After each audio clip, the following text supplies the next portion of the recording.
Hello दोस्तों, एक बार फिर से स्वागत है आपका हमारे YouTube channel Pandey teaching time में। मैं हूं अभिनंदन पांडे। आज मैं आपको पढ़ाने वाला हूं उत्सर्जन। आखिरकार उत्सर्जन क्या होते हैं, उत्सर्जन के प्रमुख अंग कौन कौन से हैं और उत्सर्जन तंत्र क्या है। तो चलिए जानते हैं इस वीडियो के माध्यम से। आप हमारे वीडियो में अंत तक जरूर बने रहें ताकि आपको पूरा ये उत्सर्जन तंत्र और उत्सर्जन समझ में आए। तो चलिए देखते हैं अपने बोर्ड की तरफ। दोस्तों, यहाँ पर लिखा हुआ है उत्सर्जन। तो उत्सर्जन की डिफिनेशन यहाँ नीचे दी गई है, आपको मैं पढ़ के बताता हूँ क्या होता है उत्सर्जन। यहाँ पर लिखा हुआ उत्सर्जन एक जीवित जीव की कोशिकाओं में उत्पादित अपशिष्टों, उत्पादित यानी जो जीवित जीव की कोशिका में अपशिष्ट पदार्थ बनते हैं, यहाँ पर लिखा उत्पादित अपशिष्टों को हटाने की प्रक्रिया है। यह एक आवश्यक प्रक्रिया है जो सभी जीवों के लिए महत्वपूर्ण होती है।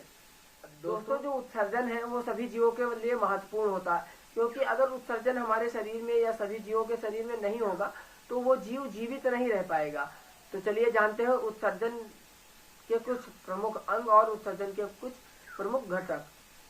यहाँ पर लिखा हुआ है उत्सर्जन और यहाँ पर फिर लिखा हुआ है हानिकारक पदार्थ। देखिए, जब उत्सर्जन होता है तो कुछ हानिकारक पदार्थ हमारे शरीर में या जीवों के शरीर में होते हैं जो उत्सर्जन के माध्यम से उत्सर्जित हो जाते हैं, यानी बाहर निकल जाते हैं। उन्हें हम उत्सर्जी पदार्थ कहते हैं।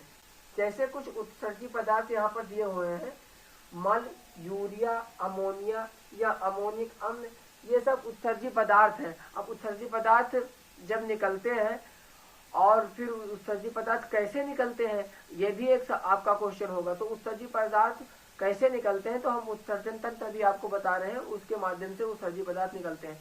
यहाँ पर लिखा हुआ है उत्सर्जन के प्रमुख अंग।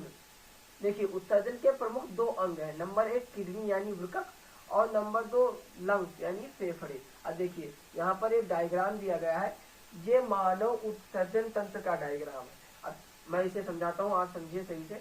यहाँ पर जो इधर एक नलिका बनी हुई है इसे वृक्कीय सिरा कहते हैं। इधर जो एक नलिका बनी हुई है इसे कहते हैं वृक्कीय धमनी। अब यहाँ पर बना हुआ है दायां किडनी और यहीं पर बाएं किडनी बनी हुई है। अब फिर उसके बाद यहाँ पर एक नलिका आपको दिख रही है, ये जो नलिका आ रही है दोनों तरफ से, इसे हम बोलते हैं मूत्र वाहिनी।